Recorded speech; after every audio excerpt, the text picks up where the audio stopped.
어제는 이제 우리가 광복 70주년 되는 날이었는데 참 뜻깊고 의미가 있는 그런 날이었던 것 같습니다. 참 하나님께 감사를 드리고, 제가 이 광복절을 맞이하면서 또 정말 우리의 이제 우리나라의 이런 그 광복의 그런 기념도 좋지만 우리 삶에도 이 광복이라는 게 빛이 들어오는 건데, 어둠에서요, 저와 여러분의 삶 가운데서도 정말 영적인 광복절이 되시기를 하나님의 이름으로 축복합니다. 우리 베이기람 축복합시다. 영적인 빛이 들어오는 광복절 되길 바랍니다. 할렐루야. 우리가 살아가다 보면요, 때로 부득이한 일을 만날 때가 들어 있습니다. 참 어쩔 줄 모르는 그런 일도 만나고요, 정말 마음이 참 조급해지는 그런 상황도 만나게 되는데, 그것이 우리가 살아가는 인생이 아닌가 그런 생각을 해보게 됩니다. 저도 이 말씀을 준비하면서 내 인생에 그런 조급한 때가 언제 있었는가를 생각해 보았습니다. 그럴 때는 우리는 막 이런저런 방법을 찾기도 하고 또 자문을 구하기도 하고 여러 이제 방법을 동원을 하기도 하죠. 저도 쭉 생각해 보니까 제가 이제 21년 전이죠 벌써. 그때가 나이 30에 신학대학원 3학년생이었습니다. 근데 요즘은 뭐 나이 30해도 뭐 별로 그였지만 그때는 30이면 좀 많은 나이였고, 특별히 신학생은 분위기가 결혼을 좀 빨리 하는 경향이 있습니다. 왜냐하면 이제 신학 대학원을 졸업하면 이제 그전에는 이렇게 파트타임 전수를 하지만 학교를 졸업하면 이제 전임 사역을 하게 되는데, 당시 교회들이 분위기가 총각 전도사는 별로 이렇게 반기는 분위기가 아니었습니다. 그러니까 전임 사역을 하려면 결혼을 해서 이제 전임 사역을 많이 하던 그런 때였는데, 그래서 제가 이제 3학년이 되고 저도 이제 졸업반이 다가오고 사역도 생각하고 여러 가지 생각하는 과정 속에서 보니까 제가 결혼을 하지 못하고 있었습니다. 사실 뭐 그렇게 되니까 마음이 조금 조급해지는 거예요. 왜냐하면 이제 제 동기 또래는 대부분 다 결혼하고 또 이제 저보다 나이가 어린 이제 사람들도 결혼하기 시작하니까 나도 어떻게라도 한번 장가를 가보려고 애를 썼는데, 문제는 오려고 하는 사람이 없었습니다. 그래서 이제 친구들이 소개도 시켜주고 막 이렇게 이제 만나고, 또 때로는 제가 마음에 들어서 뭐 한번 이렇게 대시도 해보고 이렇게 해봤는데 잘 안 되는 거예요. 그래서 마음이 조급해지고, 그러다 보니까 나중에는 마음이 어떻게 되냐면, 아유 뭐 치마만 들으면 됐지 뭐 아무나 오자 그냥 가자, 이런 마음이 막 조급해지고 바뀌는 거예요. 그래서 그런 마음이 막 생기다 그때 제 마음 한쪽에서, 야 그래도 그러면 안 되지, 내가 지금까지 하나님 앞에 기도했던 제목도 있고 나름대로 이게 내가 해왔던 게 있는데 이렇게 그냥 뭐 마음 조급하다고 해서 아무나한테 가도 될까, 이제 그런 생각을 하면서 이제 집중적인 기도를 하기 시작했습니다. 그래서 이제 밤 9시 되면 항상 강당 가서 기도하다가 또 그 다음에는 이거 가지고 안 되겠다 해서 산으로 밤 10시 되면 올라가서 1시간씩 기도하다가 이제 그런 시간들을 많이 보냈죠. 그리고 이제 그때 우리가 3학년 때 이제 우리 말하면 성지순례 수학여행을 갔는데, 그때도 가서 제가 시내산 가서 열심히 기도하고 이제 그런 시절이 있었어요. 힘들었지만 그런 기도하고 하다가 하나님께서 한 자매를 만나게 하셔서 결혼을 이제 하게 됐습니다. 지나고 보니까 그럴 것 같아요. 그때 그 조급했던 그런 마음들이 생각나면서 그때 뭐 여기저기서 또 소개도 시켜주고 또 제가 또 이렇게 좋아 보이는 그런 자매도 있었고 했는데, 결국은 마지막까지 제가 참 잘 기다렸구나. 그래서 참 저한테는 정말 알맞은 좋은 자매를 하나님께서 주셨구나, 이제 그런 생각을 제가 요즘은 해봅니다. 그러지 못했다면 다른 사람 만났으면 내가 어떻게 했을까, 이런 생각을 해보면서 오늘 본문을 제가 쭉 보면서 오늘 이 본문에도 마찬가지예요. 참 마음이 너무 상황적으로 조급하고 정말 부득이한 이런 상황을 만나는 사람이 등장하는데 바로 사울입니다. 이 사울이 이제 드디어 이제 왕이 됐습니다. 왕이 되고 2년이라는 시간이 지나니까 이제 왕으로서 뭔가를 해보고 싶었던 것 같습니다. 이제 이 왕의 처음으로 초대 왕이 됐잖아요. 왕으로서 이제 백성들에게 좀 뭔가 이렇게 좀 보여주고도 싶고 또 자기가 뭔가를 하고 싶은 이제 그런 그 마음이 생겼던 것 같아요. 그때 이 사울이 하나님께 묻지 않고 한 가지 일을 행합니다. 뭐냐면 이스라엘 백성들을 모아서 그 모은 사람 중에서 2,000명을 따로 선택해서 자기 밑에 두고 1,000명을 자기 아들 요나단 밑에 둡니다. 이제 정규군은 아니지만 그때는 뭐 나라가 이제 뭐 그런 군대 이런 시절이 아니었기 때문에, 그래서 이제 3,000명을 그렇게 해서 선택하고 나머지는 돌려보냅니다. 그런데 여기에서부터 이제 사울이 자기의 어떤 생각대로 이제 왕이라는 그 지위에서 이제 어떤 일들을 하기 시작하는 그런 단계입니다.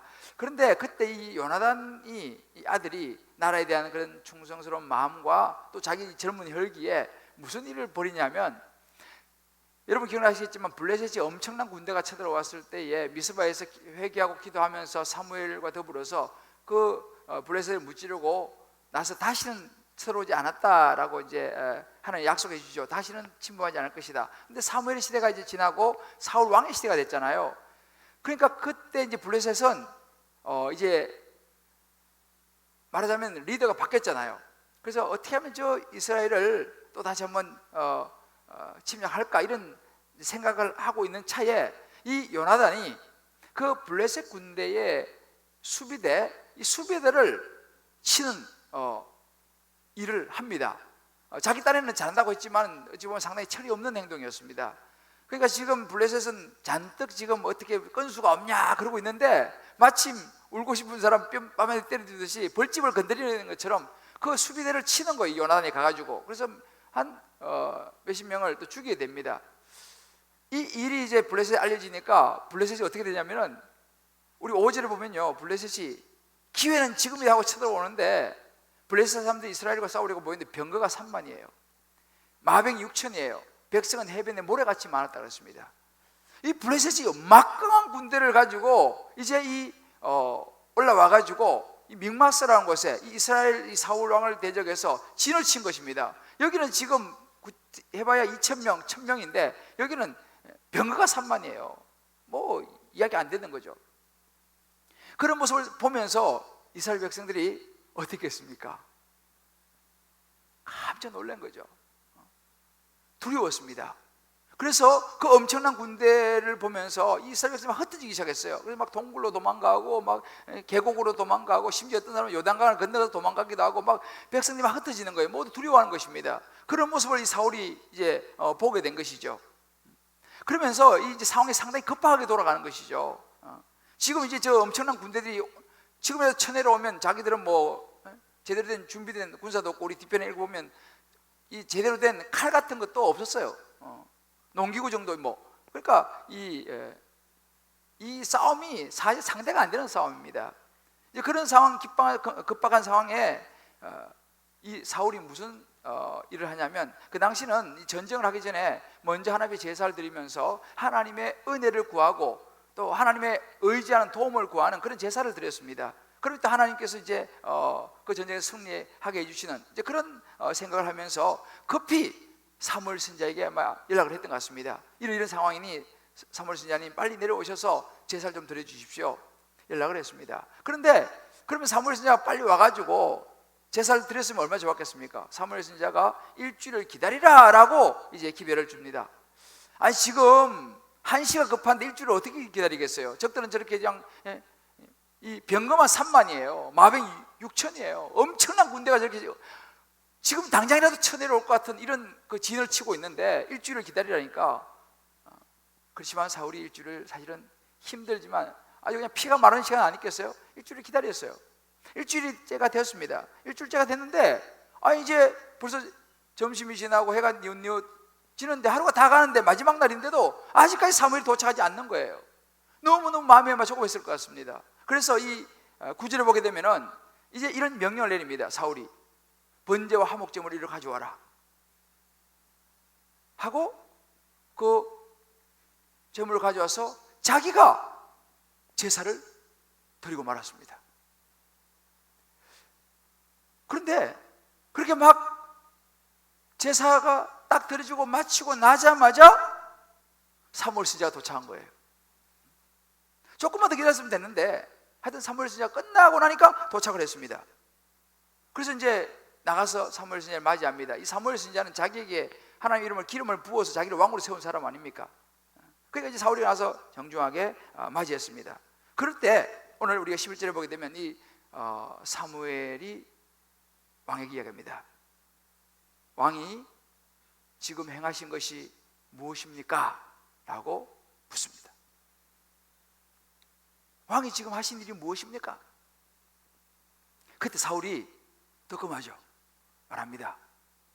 보시다시피 지금 백성들은 저 블레셋 군대 앞에서 다 흩어지고, 사무엘 선지자 당신은 오늘이 기한인데도 아직 오지 않고, 이런 급박한 상황을 내가 보면서 12절에 보니까 언제든지 블레셋이 나를 치러 내려올 수 있는 이런 상황에서 내가 하나님의 은혜를 정말 내가 사모해서 부득이해서, 정말 부득이해서 제가 제사를 드렸습니다 라고 대답을 합니다. 여러분, 우리 생각해 보십시오. 상식적으로 충분히 인간적으로는 이해가 되어지는 그런 상황이죠.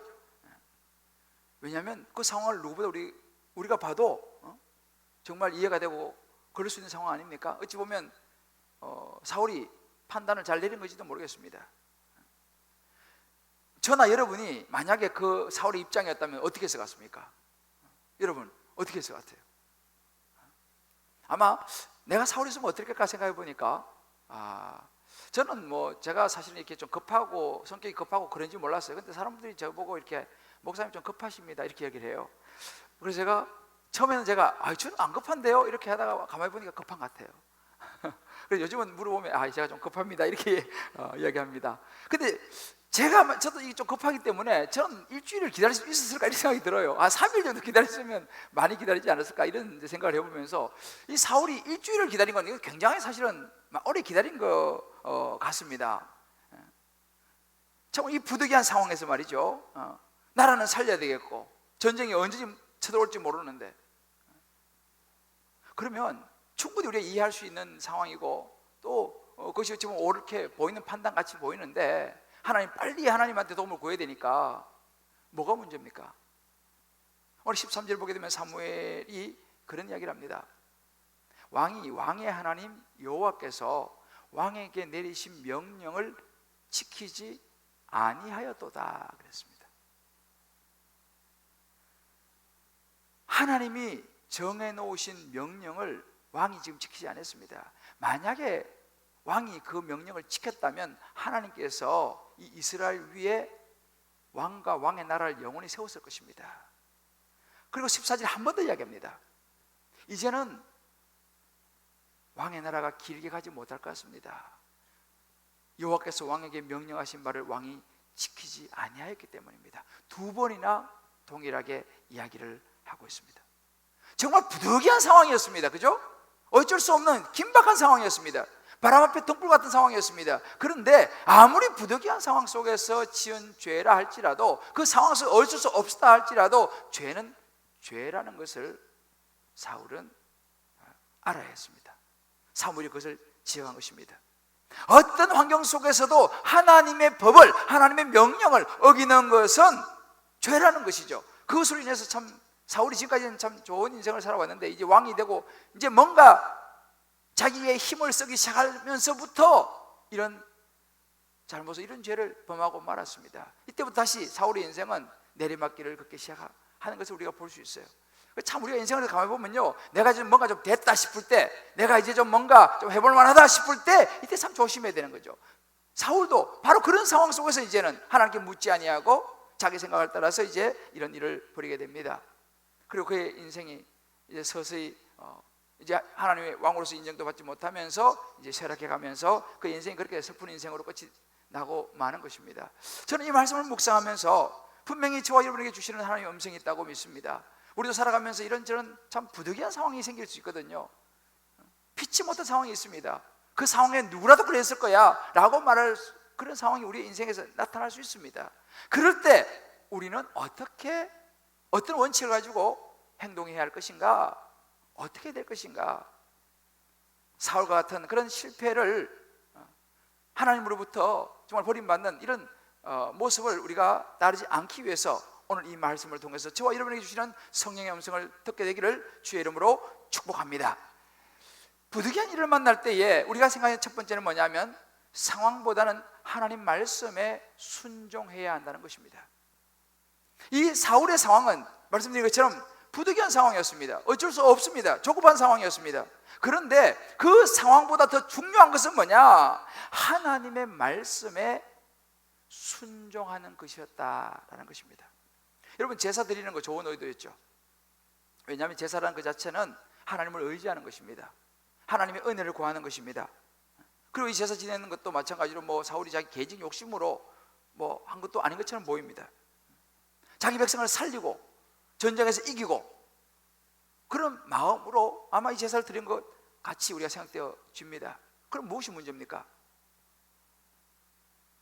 사울이 드린 이 희생 제사는요, 그 권한이 제사장에게만 있었습니다.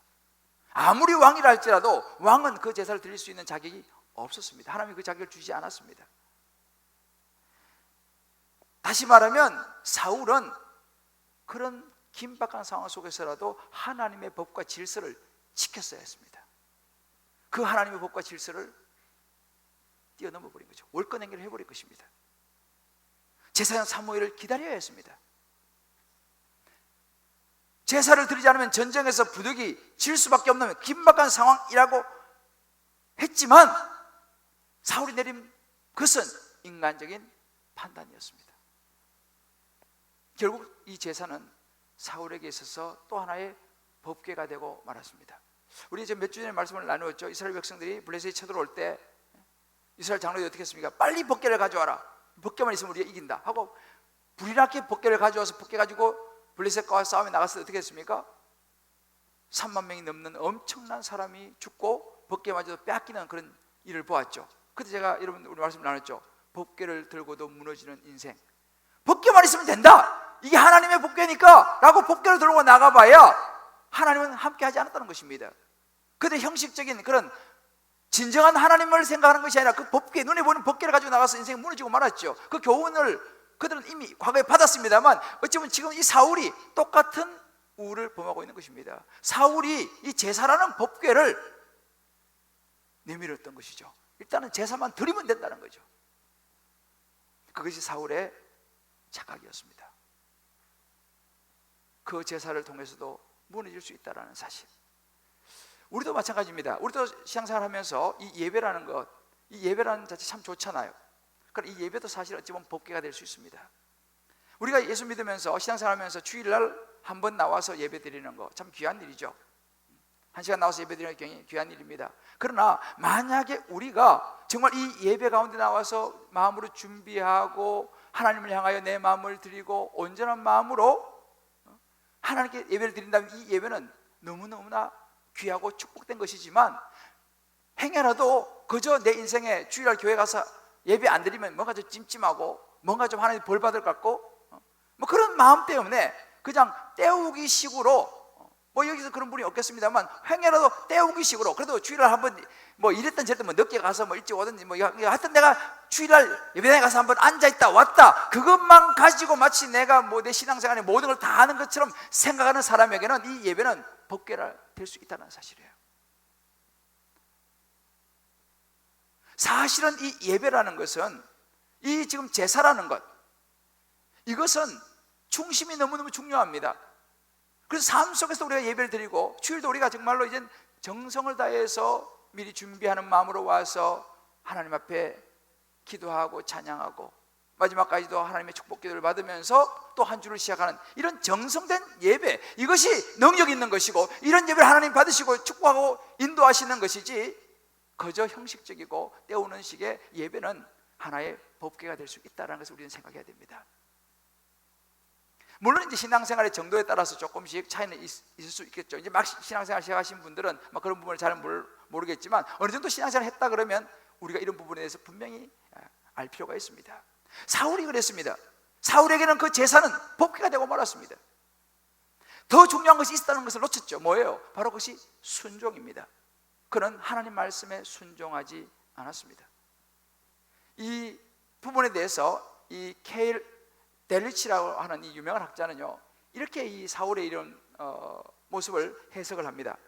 사무엘의 명령을 거역하면서까지 스스로 제물을 드린 것은 사울이 여호와의 도움 없이도 자신이 통치하는 나라의 원수들과 전쟁을 치를 수 있음을 과시한 것이다 라고 해석합니다. 아주 틀린 해석을 저는 생각하지 않습니다. 왜냐하면 이미 사울은 자기도 모르게 이제 왕이 되고 한 2년 정도 되니까 교만해진 것이죠.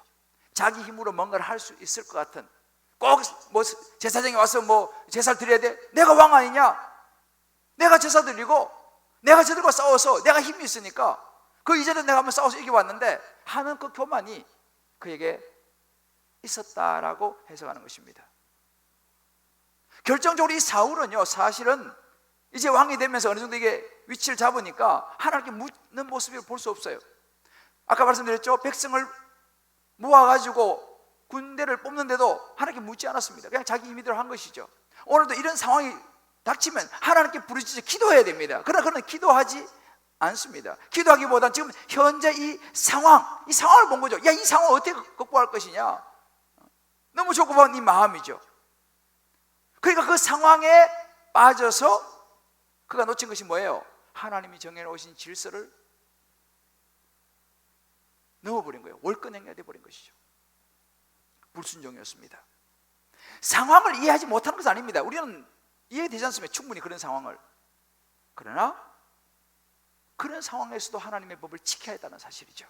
히브리서 3장 18절 이런 구절이 있습니다. 또 하나님이 누구에게 맹세하사 그의 안식에 들어오지 못하리라 하셨느냐, 누가 하나님의 안식에 들어오지 못하리라 하셨느냐 라고 할 때 곧 순종하지 아니하는 자들에게가 아니냐, 하나님이 그런 말씀하신 것입니다.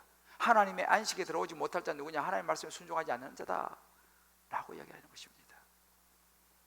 여러분, 순종이 무엇입니까? 우리가 오늘 이제 아까 우리 인터뷰 나오고 하나님 말씀 묵상 참 너무 좋은 그런 앞으로 이 시간이 되리라 생각합니다. 이제 큐티 세미나도 굉장히 좋을 겁니다. 여러분 잘 기도하시면 준비하시면 좋겠습니다. 근데 중요한 것은 뭐냐? 내가 경건의 시간을 갖고 내가 말씀을 묵상하고 큐티하고 다 좋습니다만은 더 중요한 것은 아무리 내가 성경을 많이 읽고 깨닫고 심지어 암송한다 할지라도 그 말씀을 한 줄이라도 내가 지켜서 순종하지 않는다면은 그곳에는 하나님의 역사는 일어나지 않는다는 사실입니다. 변화는 일어나지 않는다는 사실이죠. 이것이 바로 순종입니다. 지난주에 보니까 미국의 어떤 사람이요, 성경을 66권을 창세기 1장 1절부터 계시록 21장 끝까지 완전히 암송한 사람이 있었어요. 놀랍죠? 미국 사람이에요. 야, 어떻게 이걸 한 권을 다 암송, 근데 그분은 완전히 암송을 다 했어요. 그 기사가 났어요. 그래서 미국에 집회도 다니고 어느 신학교에 교수가 됐어요. 굉장하죠? 별로 안 놀라시네. 이거를 다 암기한 거예요. 얼마나 좋은 사람입니까? 나는 설사 이 성경 66권을 처음부터까지 토시 하나 틀지 않고 다 암송했다 하더라도 그 중에 하나님 말씀을 따라서 지키고 순종하지 않으면 그건 지식에 불과하다는 사실이죠. 이것이 순종입니다. 오늘날 우리가 신앙생활 하지만 왜 변화가 일어나지 않습니까? 5년, 10년, 20년, 30년 목사가 되어도 왜 변화가 일어나지 않습니까? 순종하지 않기 때문이죠. 그 말씀을 내 삶에 적용하지 않기 때문입니다. 그 말씀에 순종할 때에 역사가 일어나고요, 기적이 일어나는 줄 믿으시기를 주의 이름으로 축복합니다. 이번 주에 우리 그 김양기 목사님께서 오셔서 이제 3일 동안 집회를 해서 저희 교회는 처음 하는 집회였는데 너무 좋았습니다. 아, 말씀을 통해서 이렇게 행복하다, 이런 걸 아마 여러분 느껴보셨을 것입니다. 저도 참 좋은 시간이었습니다. 그런데 많은 간증을 했습니다만 그 중에 한 그 간증에 그 아주 김양재 목사님 인생을 완전히 바꿔놓았던 그 출발점이 되는 그 간증, 아마 여기 들어보신 분도 계시겠지만 이 뭐냐면 30대에 과부가 된 사건입니다. 이분이 정말 잘 나가던 남편이 또 의사고 정말 잘 나가던 사람이에요. 철저한 사람이었습니다. 아침까지도 밥 한 그릇 뚝딱 먹고 내가 갔다 올게 하고 병원에 나갔던 그 남편이 그날 채 하루가 가기 전에 중환자실로 들어가는 기가 막힌 일을 이제 그가 만나죠. 그러면서 이제 진짜 거의 하루 만에 그렇게 손 흔들며 나갔던 사람이 그 다음 날 혼 상태에서 더 이상 희망이 없는 상태로 집을 옮겨지게 되고 바로 이제 세상을 떠나게 되죠. 그 모든 일이 하루 만에 일어난 것입니다. 생각해 보십시오. 아닌 진짜 이게 날벼락이 떨어지듯이 전혀 예상하지 못했던 그 철저하던 그 의사, 그 남편, 물론 그 과정 속에서 이제 이 남편이 예수를 믿지 않았습니다.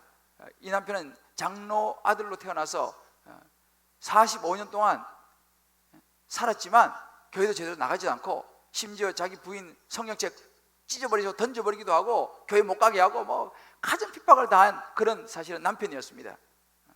그러니까 이 부인, 이 김양재 그 당시 집사였죠.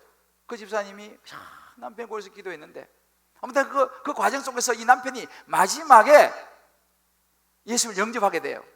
그리고 자기 죄를 회개하면서 영접하고 불과 얼마 있지 않아 가지고 이제 혼수 상태로 들어가게 되고 그래서 세상을 떠나게 되는데, 제가 놀란 것은 뭐냐면 그렇게 이제 하루 만에 떠난 그 남편, 이제 관 속에 들어가 있는 그 남편의 관을 옆에 두고 이분이 뭘 했냐면 하나님의 성경책을 폈다는 것입니다.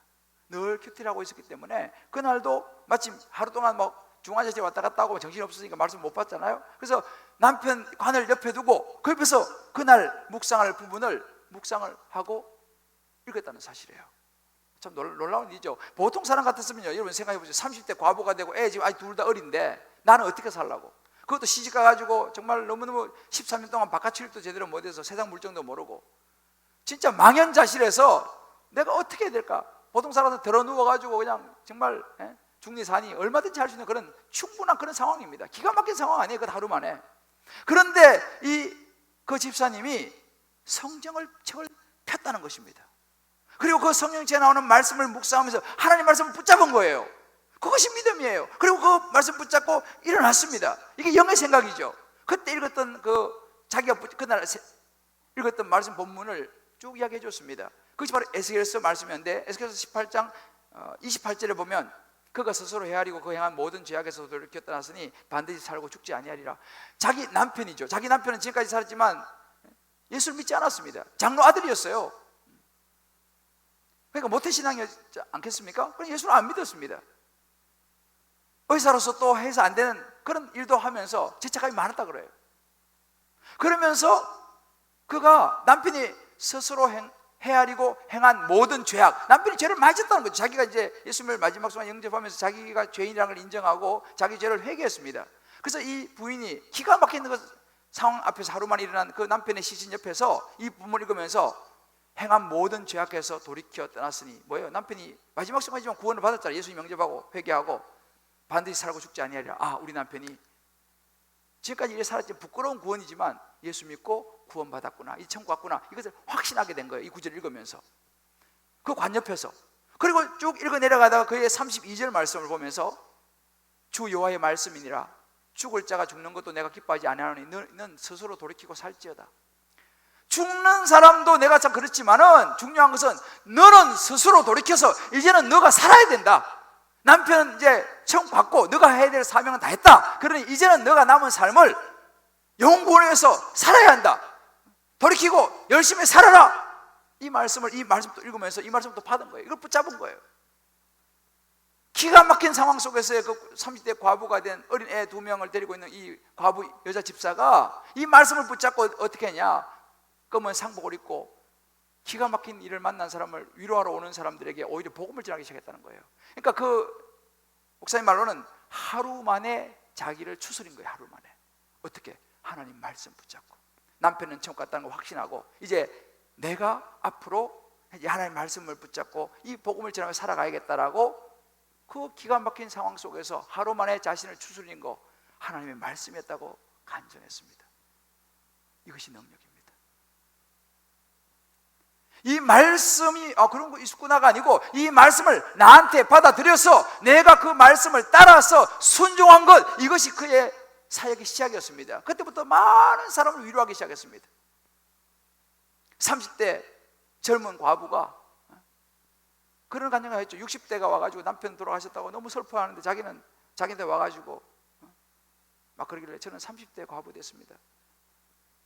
그래서 그분이 위로를 받고, 사실은 위로를 받아야 될 사람이 이 말씀을 붙잡으니까 수많은 사람들을 위로해 주는 사람이 됐고 지금까지 이렇게 엄청난 사역을 하고 있다. 그런 간증이었습니다. 말씀입니다.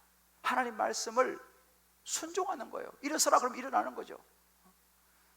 돌이키라 그러면 돌이키는 것입니다. 이제 더 이상 생각하지 마라 그러면 생각하지 않는 것입니다. 이것이 순종입니다. 저와 여러분에게도 말씀에 이런 순종이 있게 되기를 주의 이름으로 축복합니다. 우리가 상황을 잘 판단하는 게 굉장히 중요합니다. 그러나 그 기가 막힌 상황을 판단하는 건 중요하지만 그 상황 속에 묻혀버리고 상황 속에 집착해버리면은 우리는 감정이 앞서게 됩니다. 그 상황 속에 이성이 앞서게 됩니다. 그것은 세상 사람들의 모습입니다. 주님 우리에게 말씀하시는 게 무엇입니까? 기가 막힌 상황이 있지만 그 상황 속에서 하나님의 약속을 붙잡아야 된다. 할렐루야. 이것이 믿음이에요. 그 상황 속에서 주저앉을 게 아니고 그 상황 속에서 말씀하시는 하나님의 말씀을 붙잡고 내가 순종하는 것입니다. 여러분 사사기에 보면 기드온이 나옵니다. 기드온 산병에서 유명한 이야기죠. 사실은 이 미디안 군대와 싸울 때에 미디안이 10만이 쳐들어왔습니다. 당시에 기드온에 3만 2천 명이 있었습니다. 10만 대 3만 2천, 게임도 안 되는 것이죠. 그런데 그때 이 기드온은 사울과 달랐습니다. 그는 그런 상황 속에서 하나님께 묻습니다. 하나님 내가 진짜 해야 됩니까 말해야 됩니까? 양털을 가지고 2번이나 그것도 하나님의 뜻을 묻습니다. 지금 그럴 때입니까? 지금 10만이 쳐들어오는데 3만 2천 가지고. 그럴 때 기드온이 그걸 했습니다. 하나님의 뜻을 물었습니다. 그리고 하나님의 음성도 듣습니다. 그 중에서 이렇게 해서 2만을 잘라라. 3만 2천 명 중에서 2만 2천 명을 잘라가지고 지금 돌을 보내봅니다. 10,000명 남았습니다.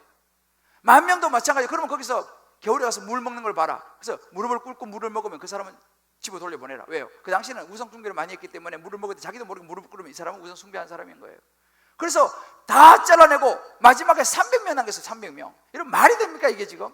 10만 명에 3만 2천 명 가지고 싸워도 지금 안 될 판인데 다 돌려버리고 300명 데리고 300명 대 10만 말이 안 되지 않습니까? 그러나 기드온은 그 하나님의 말씀에 순종했습니다. 말도 안 되는 순종을 한 것입니다. 어떻게 됐습니까? 300명과 10만 명이 싸워서 누가 이겼어요? 자, 우리 옆에 분이 누가 이겼습니까? 우리 알고 있잖아요. 300명이 이겼습니다. 왜요? 하나님이 하시는 거죠. 하나님이 300명의 군대를 붙잡으시면요 10만은 문제가 되지 않는 사실입니다. 우리가 이것을 깨달아야 됩니다. 우리의 삶 속에서 살아가는 모든 전쟁이죠. 모든 부득이한 상황, 어려운 상황이 많습니다. 그러나 성패는 어디 있느냐? 하나님 말씀에 순종하느냐 안 하느냐, 하나님 뜻을 구하느냐 구하지 않느냐, 이것이 너무 중요하다는 사실입니다. 사실 우리는요 살아가면서 이런저런 일에 봉착하게 되면은 일단은 계산부터 하고 보는 거예요. 저도 마찬가지예요. 무슨 일이 터지니까 자꾸 머릿속으로 계산하는 거예요. 계산. 그렇게 하다 보면은 두려웠죠. 내가 인간적으로 생각하고 계산하고 또 그걸 두렵고 이러다 보면은요 그곳에는요 하나님이 안 계시더라고요. 하나님이 안 계셔요. 뭐 교회 다니고 신앙생활 그건 중요하지 않아요. 지금 당장 내 코앞에 떨어진 발등에 불이 크기 때문에 뭐 하나님이고 뭐 그것들은 개입할 여지가 없어요. 어떻게 하면 이 발등에 불을 끌 수 있을 것인가? 사실은 정작 그럴 때 하나님이 필요하고 그럴 때 하나님의 이름을 부르고 그때 하나님의 도움을 받아야 되는데 우리는 정작 그런 상황이 되면은 그 상황에 묻혀갖고 하나님이 생각이 안 나. 이게 바로 사울의 모습이었습니다. 어쩌면 저와 여러분의 모습인지도 몰라요. 그러니까 신앙 따로 믿음 따로 우리 살아가는 삶이 동떨어지는 것이죠.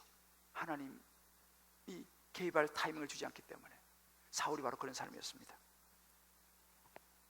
저와 여러분은 이런 사울의 전체를 우리 삶 속에 밟지 않고 우리 상황보다는 믿음으로 하나님의 말씀을 붙잡고 순종하는 저와 여러분 되시기를 주의 이름으로 축복합니다. 우리가 부득이한 일을 만날 때에 두 번째 우리가 해야 될 것은 뭐냐면 하나님의 역사를 믿고 기다리는 것을 해야 됩니다. 어려운 이야기입니다. 어리석은 선택일지 모르겠습니다. 세상 사람들은 다 이 길을 선택하죠. 왜? 하나님의 역사를 믿고 기다리지 않습니다. 왜? 그들은 하나님을 모릅니다. 눈에 보이지 않는 하나님 어떻게 할 줄 압니까? 믿지 않죠. 자기들의 이성과 자기들의 판단과 자기들의 생각을 따라서 모든 것을 결정하고 갑니다. 사실은 기다린다는 것은 굉장히 힘든 시간입니다. 아마 여러분 중에서 기다림 가운데 있는 분이 계실지 모르겠어요. 아마 쉽지 않을 겁니다. 언제까지 기다리란 말이냐? 그러나 여러분 가만히 보십시오.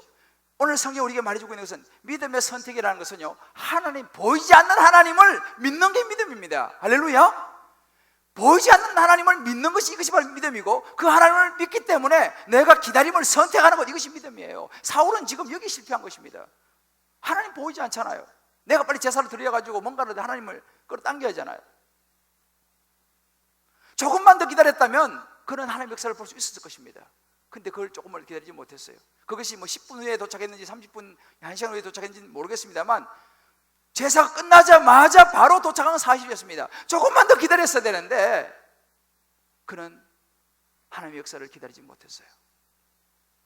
저는 이 말씀을 묵상하면서 제 자신도 한번 이 말씀에 적용을 해보았어요. 나는 어떠한가? 제가 이번에 이제 이 정말 참 힘들었지만 이 재정적인 이런 그 어려움에 이번에 이제 여러분 알다시피 직면을 했을 때에 정말 제가 다른 출구가 없었습니다. 아무리 이렇게 저렇게 생각해봐도 어떻게 방법이 없는 거예요. 시간은 2주 정도밖에 안 남았지. 그렇다고 지금 당장 이 2주 안에 어쩌면 2억이라는 큰 돈을 어떻게 내가 마련할 것인가? 출구가 없는 거예요. 근데 그때 제가 이제 참 이 잠도 안 오고 이렇게 저렇게 알아보고 생각해봐도 답이 안 나와요. 근데 그때 제가 이제 말씀을 묵상했습니다. 이 누가복음 17, 요즘 이제 누가복음을 보고 있는데 누가복음 17장에 여러분 알다시피 이제 그날따라 내가 묵상을 했는데 10명의 나병 환자, 문둥병자가 예수님께서 고쳐주신 장면이 나옵니다. 그 10명이 다 이제 고침을 받았습니다. 근데 그 중에서 한 명만 예수님께 다시 돌아와서 감사하면서 하나님께 영광을 돌리는 그 장면이 나와요. 그것을 제가 묵상했습니다. 내가 너무 잘 아는 스토리죠. 그래서 그날 이걸 쭉 묵상하는데 예수님께 물으시죠. 9번, 그 9번 어디 있느냐? 이렇게 묻습니다. 한 명밖에 안 왔으니까. 그래서 저는 이런 본문을 보면서 그동안도 많이 이게 감사할 줄 모르는구나. 10명을 다 고쳐줬는데 어떻게 9명이 감사할 줄도 모르고 배은망덕하지. 와서 예수님 고맙습니다, 이렇게 나음을 받았습니다 하고 감사해야 되는데 한 명밖에 돌아와서 감사하지 않는 거. 그래서 참 감사를 모르는 이 부분에서 많이 사실 묵상을 했었는데 그날따라 제가 그 말씀을 보면서 어느 구절이 나왔냐, 그 다음 구절이 있었습니다.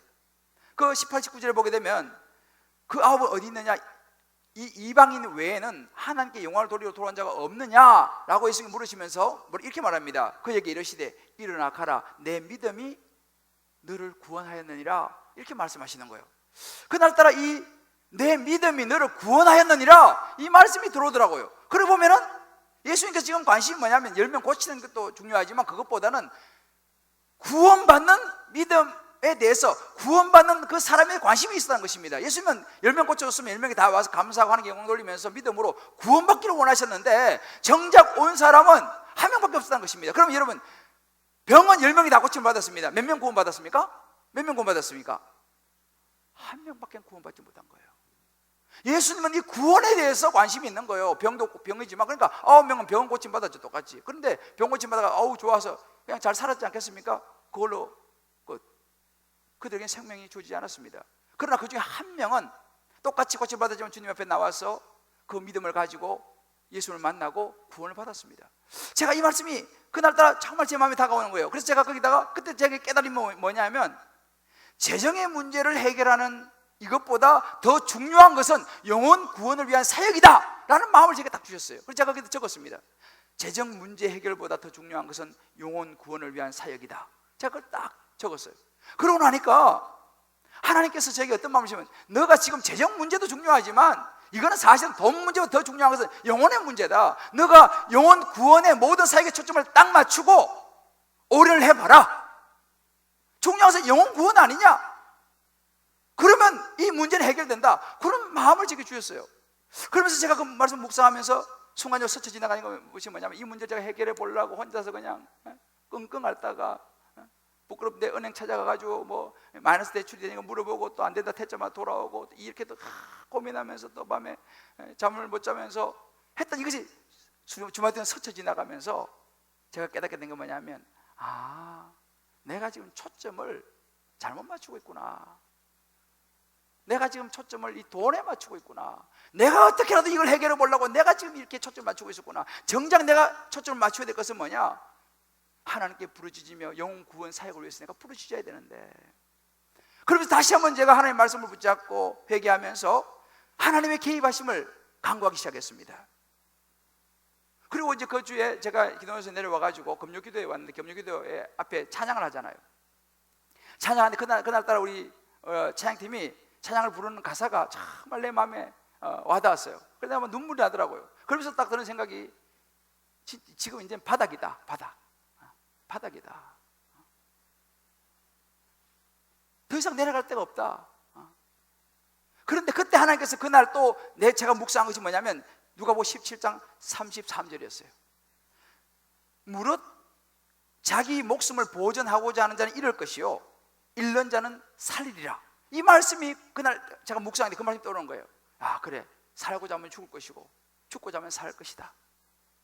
내가 죽어야 되겠구나. 어떻게 하면 내가 죽을 수 있을까? 나를 던져야 되겠구나. 하나님 그런 마음이에요. 그럼 나를 던져서 내가 죽으면 이 문제가 해결된다는 거죠. 그럼 어떻게 해야 됩니까? 그때 하나님께서 제 마음 주신 게 뭐예요? 내가 죽을 수 있는, 그럼 죽는 것이 뭡니까? 그래서 그날 서가지고 제가 찬양하면서, 하나님, 제가 완전히 바닥인데요, 더 이상 내려갈 데가 없는데요, 네가 짊어져라. 어떻게 해요? 네가 제일 하기 싫은 거 있지 않냐? 네 혼자 하려 하지 말고 성도들에게 솔직하게 이야기해라. 저는 그건 정말 죽기보다 싫습니다. 네가 죽어야 된다. 그래서 제가 그 말씀을 제가 붙잡았습니다. 그리고 그날 제가 금요기도 하면서 결심한 거예요. 알겠습니다. 제가 정말 힘들고 어려운 이야기인데, 왜냐면 저는 말씀드려요. 저는요, 이 가난하게 자라가지고 이 뭐 헌금 이런 이야기를 제가 참 제일 어려운 부분이에요, 사실은. 근데 그날 제가 그 말씀 붙잡고, 그래, 내가 죽으면 산다. 그게 마음의 결단을 한 거예요. 그리고 그때 하니까 주님이 제게 이제 지금부터 목회의 시작이다. 그리고 그때 제가 용기를 내가지고 여러분 주일날 와서 특별 헌금을 선포했지 않습니까? 그것은 하나님의 음성이었습니다. 그리고 참 이 2주 만에 3주 만에 참 어려운 일이었지만 하나님께서요, 제가 그 말씀에 순종하고 했더니만은 여러분을 통해서 하나님이 역사하셨습니다. 오늘 우리 지금 봤죠? 2억, 지난 주일까지 2억 2,800만이라는 이 정말 놀라운 기적 같은 일이 일어났습니다. 이것이 하나님이 하신 일인 줄 믿으시기를 바랍니다. 저는 이 하나님 앞에 감사와 영광과 또 함께 참여한 모든 우리 성도님에게 축복의 박수를 하고 있습니다. 할렐루야. 저는요, 사실 이번 일을 통해서 굉장한 선물을 받았습니다. 이것은 재정, 어떤 돈을 뛰어넘는 놀라운 저에게 간증이 되었고 체험이 되었습니다. 교훈이 되었습니다. 아, 내가 하려고 해서는 안 되는구나. 교회는 혼자 세워가는 게 아니구나. 내가 이 상황에서 뭐를 내가 해보려고, 그것이 아니구나. 전적으로 하나님을 의지하고 순종을 해야 되겠구나. 하나님 말씀하신 거 무조건 내가 순종, 나 그거 도저히 못하겠습니다. 그것을 해야겠구나. 그 순종을 해야겠구나. 결국 하나님이 함께 하심이 힘이구나. 우리를 구원하신 예수 그리스도의 구원의 역사, 구원의 영혼 구원의 사역에 집중하는 것이, 그것이 답이구나. 이걸 제가 깨닫게 됐습니다. 하나님을 의지하는 걸 배우게 됐습니다. 말씀에 순종하는 걸 다시 한번 깨닫게 됐어요. 그러니까 정말 제 마음에 주신 건 뭐냐? 이제부터 너 목회 시작이다. 이제부터 내가 새 일을 행할 것이다. 하나님이 제게 그런 마음을 주셨습니다. 이거보다 더 큰 선물이 어디 있습니까? 할렐루야죠? 여러분의 삶 가운데서 이런 상황 속에서 그 하나님을 만나시게 되기를 주의 이름으로 축복합니다. 그래서 고난이라는 것이요, 나쁜 것만이 아니라는 것입니다. 오히려 이 고난을 통해서 하나님을 깊이 만나게 되고 순종하게 되고, 그러니까 하나님을 경험하게 되는 거예요. 저는 이번에 여러분들은 뭐 어떨지 모르겠지만 저는 살아계신 하나님을 경험했습니다. 할렐루야. 하나님이 하시는구나. 사람이 하는 게 아니구나. 이게 하나님을 경험하는 것입니다. 여러분, 간증은요 좋은 환경에서 나오지 않습니다. 간증이라는 거, 하나님을 경험하는 것은요 정말 부득이한 상황 속에서, 기가 막힌 어려운 속에서, 그런 속에서 하나님을 붙잡을 때 그것이 우리의 삶에 간증이 되고 역사가 되는 줄 믿으시기 바랍니다. 고난이 그래서 축복이라는 거예요. 자, 우리 옆에 축복합시다. 고난이 왔습니까? 하나님의 역사를 경험할 시간입니다. 할렐루야. 우리 조그만 문제를 해결하는 거, 이런 밤새서 고민한다고 해서 해결되지 않습니다. 2, 3, 3 찾아다닌다고 해서 도움이 마음은 좀 놓을지 모르지만 해결되지 않습니다. 하나님의 말씀 붙잡아야 돼요. 이게 하나님의 사람이에요. 하나님의 구원의 역사를 붙잡아야 됩니다. 여러분, 근데 기다리는 게 굉장히 힘듭니다. 아브라함이요, 하나님의 아들의 약속을 75세 때 받았습니다. 그리고 10년 동안 기다렸습니다. 아들이 안 줬습니다. 85세 때 어떻게 했습니까? 여종 하가를 통해서 이스마엘을 낳았습니다. 그건 하나님의 약속은 아니었습니다. 그리고 그로부터 15년 후에 100세가 될 때에 하나님이 이삭을 주셨습니다. 아브라함이 기다리지 못한 연고로 이스마엘이 태어났고, 이스마엘은 지금의 이 이삭과 중동에 지금도 싸우고 있습니다. 왜요? 순종하지 못했던 씨앗이 지금 우리가 보고 있는 이 결론입니다. 너무 힘들지만 이 순종하는 것은 하나님의 법칙이고 하나님의 역사를 보는 걸 기다리는 것이 얼마나 중요한 것을 우리에게 보여주고 있는 것입니다. 할렐루야. 근데 하나님 가만히 보면요, 우리의 한계에 다다랐을 때에 그것들을 보시는 것 같아. 하나님 어떻게 우리 믿음을 테스트하는지 몰라요. 너 이런 상황 속에서도 나를 신뢰할 수 있겠냐? 사실은 사울이 조금만 더 기다렸으면 되는데, 그죠? 사울이 조금만 더 기다렸으면 돼. 거기서 더 이상 기다리지 못했기 때문에 그는 빗나가고 말았어요. 우리도 마찬가지예요. 도저히 여기까지다. 그때 믿음으로 참고 인내해야 됩니다. 바로 그 한계 상황에서 포기하고 싶을 때. 김양재 목사님이 그런 간증을 했잖아요. 자기가 너무 힘들었다는 거예요. 근데 하나님의 영혼 구원의 남편을 구원하고자 하는 그 간절한 기도 때문에 참고 또 참고 끝까지 참는 중에 이런 영혼 구원의 역사를 보았다, 그런 이야기를 했습니다. 이거 못 참으면 이제 일이 터지는 거죠. 내가 이래 수치를 당할 수 없어. 아버지, 그 일이 터지는 거죠. 내가 너무 괴로워서 더 이상 못 참겠어. 이거보다 낫겠지. 난 이 자존심 때문에 도저히 난 안 되겠어. 그래서 많은 사람들이 어떻게 하면 회사에 사표를 던지잖아요. 부부 사이에도 사표를 던져버리잖아요. 왜? 도저히 못 참겠다는 거지. 도저히 못 참. 이거보다 낫겠다는 거죠. 그러니까 말하죠. 내가 오죽하면 그랬겠어. 그렇게 얘기해요. 내가 오죽하면 그랬겠어. 그러면서 자기에 대해서 사울이 그랬습니다. 내가 부득이하여 없다네. 내가 오죽하면 그렇게 했겠습니까? 뭐예요? 그렇게 변명하는 것이죠. 자기가 해서는 안 될 일을 월권하는 것입니다. 자, 우리 옆에 한번 축복합시다. 도저히 못 참을 때 그때 참아야 합니다. 할렐루야. 그때 참아야 되는 거예요. 그때 기다려야 되는 거예요. 하나님의 역사를 기다려야 되는 거예요. 이번에 집회하면서 우리 한 집사님의 간증을 좀 듣고 제가 말씀을 좀 마무리하겠습니다. 말씀에 순종하는 삶에 대해서 한번 우리 같이 보도록 하죠. 가정생활을 하면서 여러 가지 어려움이 있는데 늘 말씀하시는 게 이제 고난이 축복이다라는 말씀을 늘 하세요. 근데 이제 그런 말씀이 그냥 빈말 같은 위로 같은 그런 느낌이 들 때가 있어요. 지나고 나면 그게 고난이 축복이라는 생각이 드는데 당장 고난을 겪을 때는 축복이라는 생각보다는 힘들죠. 그런데 이제 말씀 들으면서 그 고난이 정말 축복이구나. 그때 말씀이 들렸을 때 그 고난을 하나님 말씀의 힘으로 이제 이겨낸다는 것이 얼마나 큰 축복인가라는 생각을 좀 많이 하게 됐어요. 그런 부분에서 또 도움이 많이 됐고, 목사님 실질적으로 생활 속에서 남편한테 그 순종했던 모습들이 정말 그 샘플처럼 저에게 보여서 나도 정말 그 목사님처럼 과연 남편에게 정말 복종할 수 있을까, 그런 생각이 되어서 또 의문도 좀 가지고 또 해봐야 되겠다라는 생각도 좀 하게 되고 그랬어요.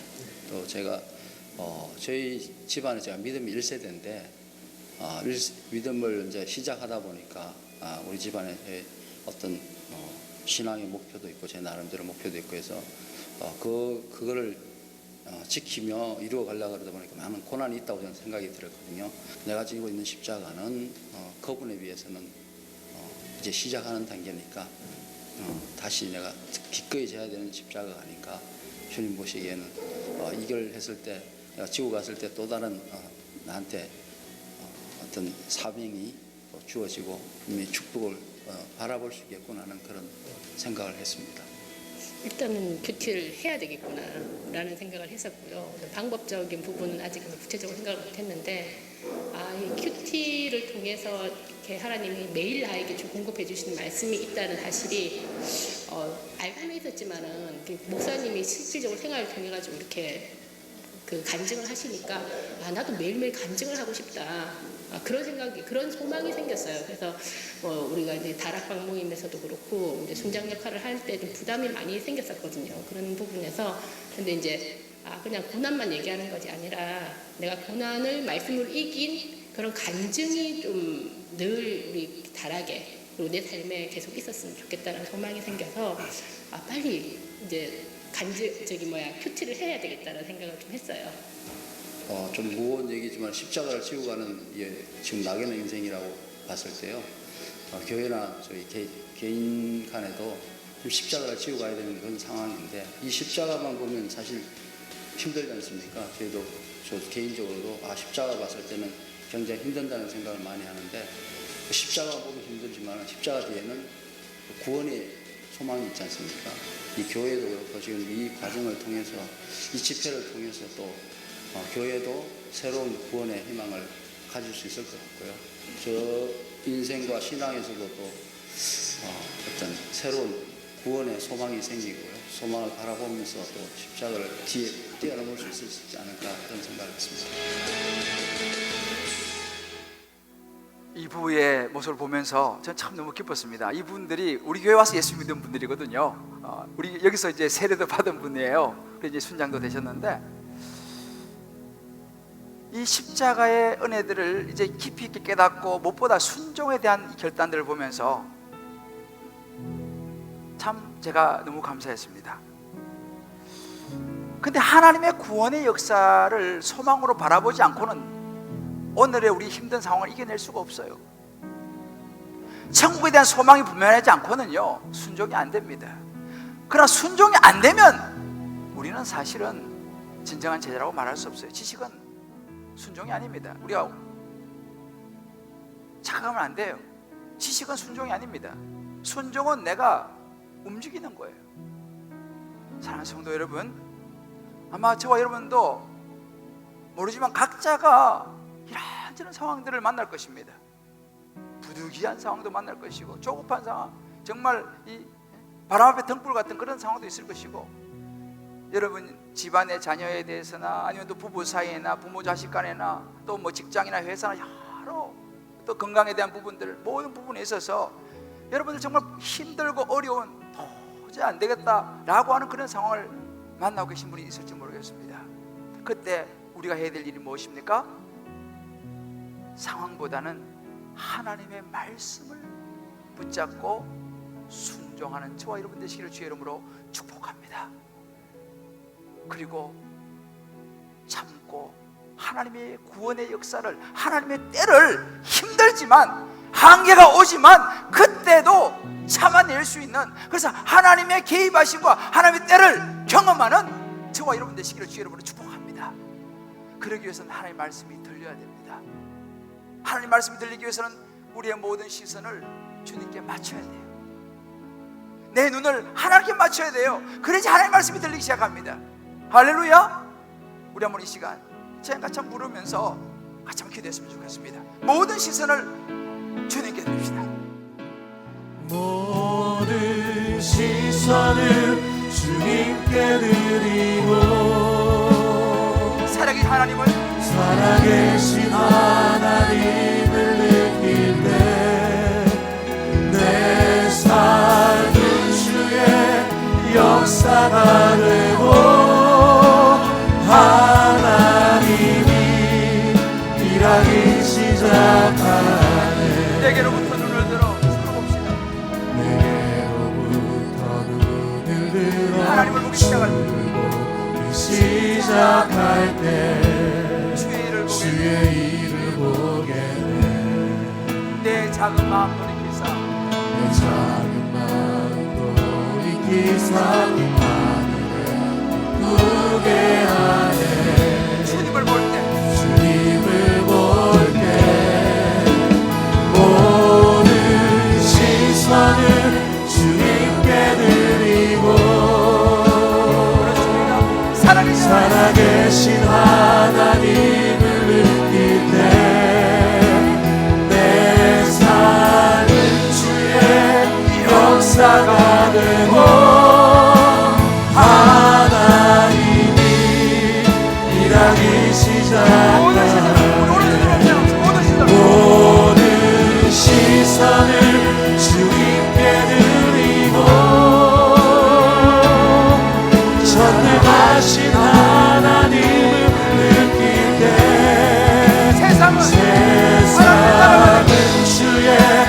나라가 되고 하나님이 일하기 시작하네.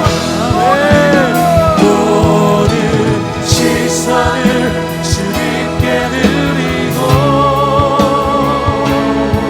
살아계신 하나님을 느낄 때내 삶은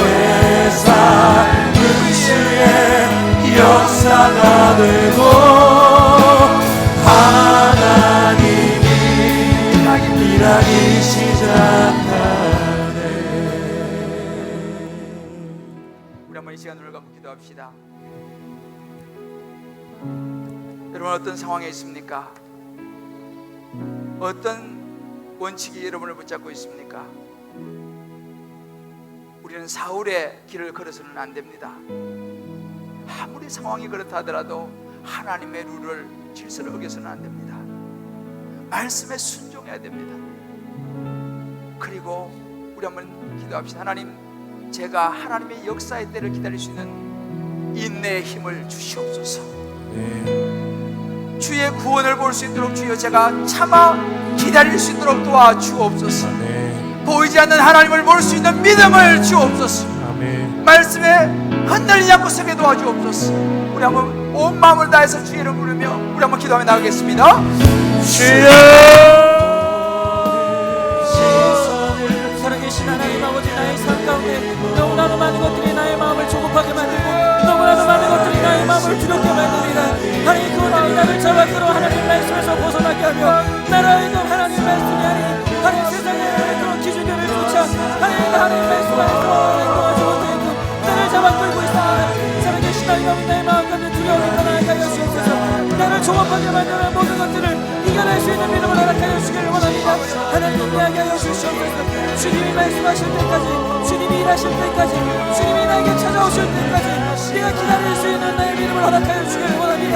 하나님 아버지, 주님께서 일하시기까지 나는 주님 말씀 안에 있으며 주님 말씀에서 순종하기를 원합니다. 하나님 아버지, 당장은 일하는 것 같지 않아도, 당장은 아무 일도 일어나는 것 같지 않아도, 때로는 나의 삶 가운데 하나님 너무나도 많은 일들이 나의 삶을 덮칠 것 같은 일이 있을지라도 그러나 주의 말씀에서 벗어나지 아니하며 주께서 나에게 주시는 길에서 벗어나지 아니하는 그런 주의 백성 되기를 원합니다. 하나님, 우리를 붙잡아 주옵소서. 우리의 마음을 붙잡아 주옵소서. 두려움에서 조급함에서 우리를 안심시켜 주시고 우리를 두렵지 아니하도록 붙잡아 주시고 오직 주께서 우리에게 주시는 말씀을 따라 순종할 수 있도록 주여 우리의 마음 가운데 담대함을 허락하여 주시옵소서. 주여 변명하지 아니하게 하여 주시옵소서. 하나님 아버지 앞에서 결단코 흔들리지 아니하게 하여 주옵소서. 하나님 아버지, 인생을 살아가다 보면 내가 오죽했으면 그렇게 했겠어. 얼마나 상황이 힘들었으면 그렇게 했겠어. 사울도 부득이 해서 제사를 드렸다고 했습니다. 살다 보면 참 이럴 때가 많이 있습니다. 어쩔 수 없는 상황 속에서 더 이상 견딜 수 없어서 이것보다는 낫겠지 하는 생각에서 하나님, 그러나 그것이 잘못인 것을 알았습니다.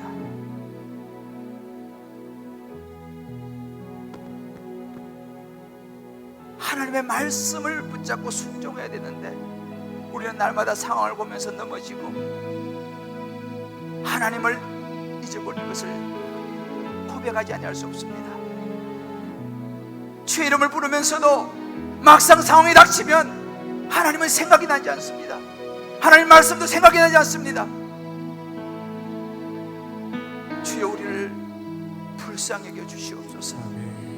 우리를 용서하여 주시옵소서. 주여, 이제 오늘 이 말씀을 가슴에 끌어안기를 원합니다. 어떤 상황이 온다 할지라도 하나님 말씀을 붙잡는 우리 모두가 되게 하여 주시옵소서. 그 말씀에 순종하게 하여 주시옵소서. 보이지 않는 세계를 믿음으로 보게 하여 주시옵소서. 힘들지만 주여, 하나님의 구원의 믿음의 때를, 하나님의 역사의 때를 기다릴 수 있는 인내의 순종을 허락하여 주시옵소서. 아멘. 인내 믿음을 허락하여 주시옵소서. 아멘. 하나님은 살아계심을 믿습니다. 주여, 우리의 시선을 주님께 드리고 하나님을 날마다 우리 삶 속에 경험하는 인생이 되게 하여 주시옵소서. 아멘. 하나님, 오늘 이 자리에는 너무너무 힘든 상황 속에 놓여있는 성도들이 있습니다. 더 이상 기다리지 못하겠다. 자존심이 상하고 부끄럽고 이제는 그만 던져버리고 싶다. 여기까지만 하고 싶다. 주여, 그런 심령이 있습니다. 오늘 말씀을 통해 다시 한번 우리의 신을 추스리게 도와주시고 마지막 한계 상황 속에서도 하나님을 의지하게 하여 주시옵소서. 믿고 기다릴 수 있는 힘을 주옵소서. 아멘. 믿음의 눈을 뜨게 하여 주시옵소서. 아멘. 말씀을 붙잡고 순종하게 하여 주시옵소서. 아내에게, 남편에게, 자녀에게, 부모에게 모든 관계 속에서 하나님 말씀을 붙잡고 순종케 하여 성리를 맛보는 우리 모두가 되게 하여 주시옵소서. 아멘. 성령이여 도와주옵소서. 하나님의 음성을 듣게 도와주옵소서. 내가 너와 함께하리라. 놀라지 말라, 두려워하지 말라. 내 오른손 너를 붙들리라.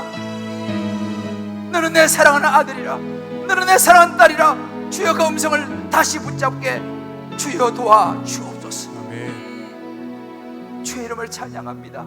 주님을 기대하며 하나님의 역사를 믿으며 예수 그리스도 이름으로 기도합니다. 아멘. 아멘. 우리 시간 다 자리를 하시면서 몇 분 이렇게 한번 축복합시다. 상황보다는 하나님의 말씀을 붙잡읍시다. 상황보다는 하나님의 말씀을 붙잡읍시다. 그리고 순종합시다. 그리고 순종합시다. 하나님의 때가 임할 것입니다. 하나님의 때가 임할 것입니다. 할렐루야. 아멘. 이렇게 한번 축복합시다. 조금만 더 참으시면 됩니다. 조금만 더 참으면 됩니다. 사무엘이 곧 옵니다. 모두 옵니다. 할렐루야. 네. 여러분, 사무엘이 곧 와요. 조금만 참으시면 돼요. 우리 이 시간 이 눈에 아무 증거 아니 배워도 안 보이잖아 하나님이요. 믿음이 그래서 필요한 거 아니겠습니까? 우리 이 시간 이 찬양 힘차게 믿음으로 아멘으로 받아들이면서 찬양하고 자, 축복 기도하겠습니다.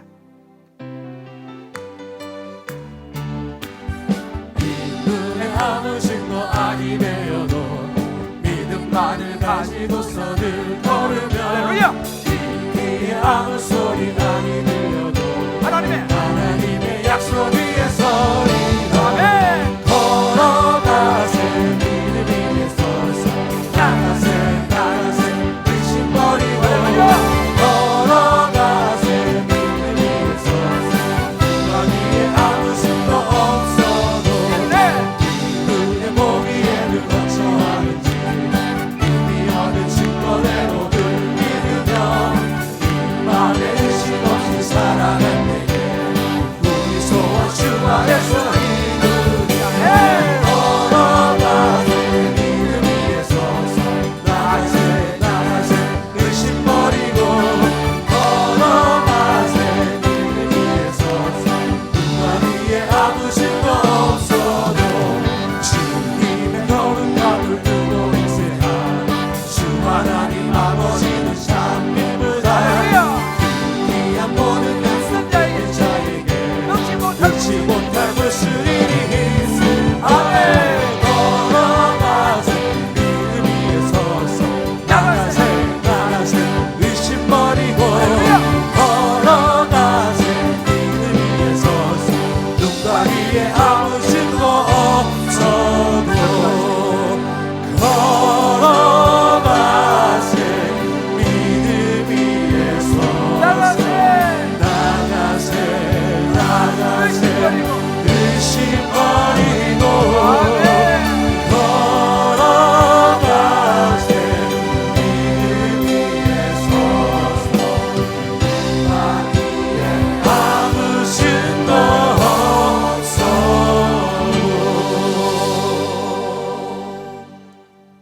이제는 우리를 위하여 십자가에 죽으시고 부활하신 우리 주 예수 그리스도의 크신 은혜와 우리 하나님의 무한한 변함없는 사랑하심과 성령의 인도 교통하심이 오늘 이제 이 말씀을 가슴으로 받으며 어떤 부득이하고 어려운 기가 막힌 상황 속에서도 그 상황에 휘둘리지 아니하고 하나님의 말씀을 붙잡고 그 말씀에 순종하며 나가기로 결단하며 힘들고 어렵지만 끝까지 하나님의 구원의 때를, 하나님의 역사의 때를 내가 기다리리라 결단하는 사랑하는 귀한 성도님들 한 분 한 분 머리 위에 저들의 사랑하는 자녀들, 사랑하는 아내와 남편과 부모와 모든 삶의 여정, 가정과 직장과 사업과 건강과 모든 기도 제목들 위에 특별히 하나님 아버지 함께 주의 몸된 교회를 세우기 위하여 특별한 검으로 하나님 앞에 영광 돌리는 모든 하나님의 귀한 손길 위에 어려운 중에도 11조 예물로 감사로 선교로 구제로 소원으로 주님의 언약을 이루어가는 축복된 언약 백성들 그 손길 위에 이제부터 영원토록 함께 하시기를 간절히 축원하옵나이다. 아멘.